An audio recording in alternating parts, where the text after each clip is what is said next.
আসসালামু আলাইকুম ফ্রেন্ডস, সাইদাস রন্ধন বিলাস থেকে আমি আপনাদের জন্য আজকে নিয়ে এসেছি একটা সাধারণ রান্না।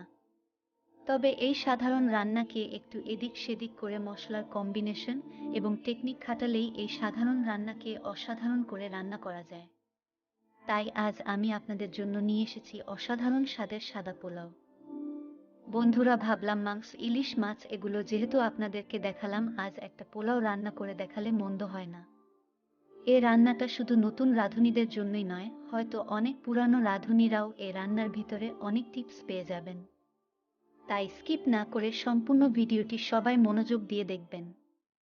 তাহলে চলুন আর দেরি না করে শুরু করা যাক আজকের রান্না।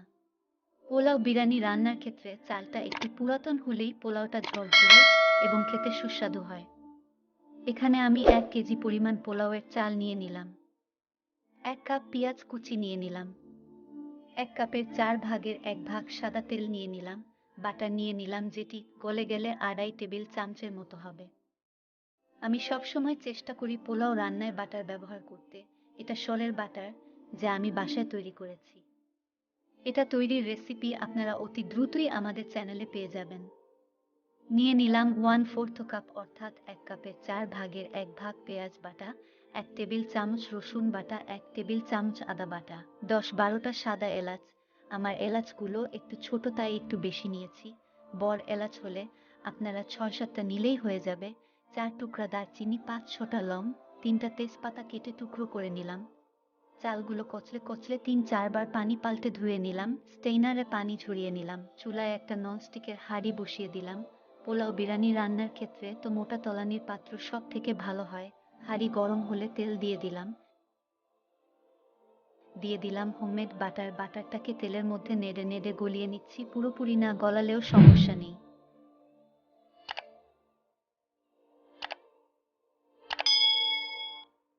এর মধ্যে পেঁয়াজ কুচিগুলো দিয়ে দিলাম। পেঁয়াজ কুচিগুলো নেড়ে নেড়ে খুব সুন্দর একটা কালার করে বেরেস্তা করে নিলাম। বেরেস্তাগুলো তেল ঝরে অন্য একটা পাত্রে উঠিয়ে নিলাম। কিছুটা পেঁয়াজ পাত্রের মধ্যেই রেখে দিলাম। এটার মধ্যে গরম মশলা দিয়ে ভাজলে স্মেলটা খুব সুন্দর ছড়ায়।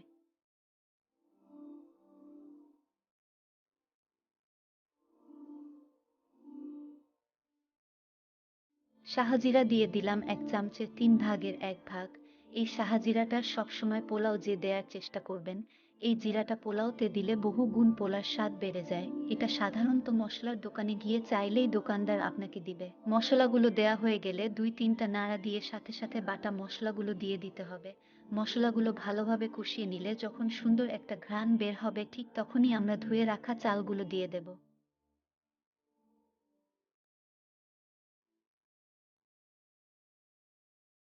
চালগুলো ভালোভাবে 2 মিনিট কষিয়ে নেব। এর মধ্যে 1 টেবিল চামচ এর মতো লবণ অ্যাড করে দেব। কষানো শেষ হলে হাফ কেজি গরম পানি এর মধ্যে অ্যাড করে দেব। আমি চালগুলো একটা পাত্র দিয়ে মেপে নিয়েছি। ওই পাত্রটারই চালের পরিমাণের অর্ধেকটা পানি গরম করে পোলাওয়ে অ্যাড করেছি। আপনারা এভাবে পানি অ্যাড করলে পারফেক্ট হবে।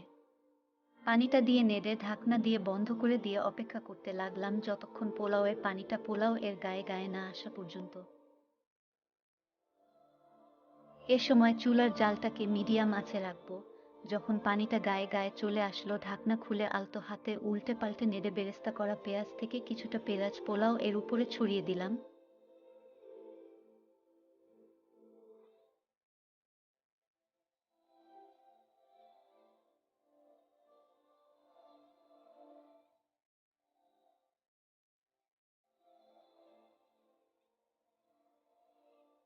পাঁচ ছটা কাঁচামরিচ দিয়ে দিলাম। 1 টেবিল চামচের একটু বেশি কিশমিশ দিলাম। পোলার মধ্যে কিশমিশটা দিলে আমার কাছে খুব ভালো লাগে। আপনারা যদি পছন্দ না করেন সেক্ষেত্রে স্কিপ করতে পারেন। এগুলো দেওয়ার পরে আলতো হাতে নেড়ে আস্তে আস্তে সম্পূর্ণ পোলাওয়ের সাথে মিশিয়ে দিতে হবে।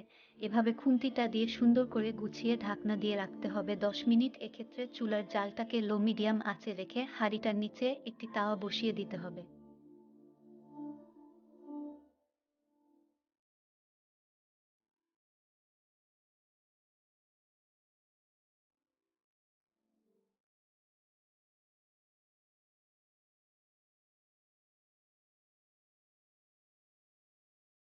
10 মিনিট পর ঢাকনা খুলে আবার পোলাওটাকে উল্টে দিতে হবে।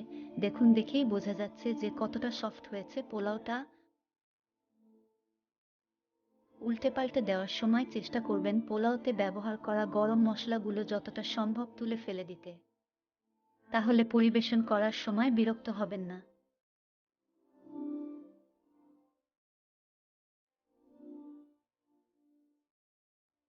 এবার শেষ পর্যায়ে আমার পোলাও রান্না অবশিষ্ট পেঁয়াজ বেরেস্তাগুলো ছড়িয়ে দিলাম। ঢাকনা দিয়ে 2-3 মিনিটের মতো ঢেকে রাখলাম। রান্নাটা ভালো লাগলে একটা লাইক তো দেওয়াই যায়, কি বলেন বন্ধুরা? দর্শক, আপনারা যদি আমার হোমমেড তৈরি করা সরের বাটার ও ঘি দেখতে চান, তাহলে অবশ্যই কমেন্ট করে জানাবেন। আপনাদেরকে দেখিয়ে দেব কিভাবে আমরা প্রতিদিন বাসায় যে গরুর দুধ জাল করি, সেখান থেকে সর তুলে কত সহজে আমরা বাসায় খাঁটি সরের ঘি এবং বাটার তৈরি করতে পারি। আজকের রেসিপিটি যদি ভালো লাগে লাইক এবং শেয়ার করতে ভুলবেন না যেন। পরবর্তী রেসিপি দেখার আমন্ত্রণ জানিয়ে আজকের মতো বিদায় নিচ্ছি। আল্লাহ হাফেজ।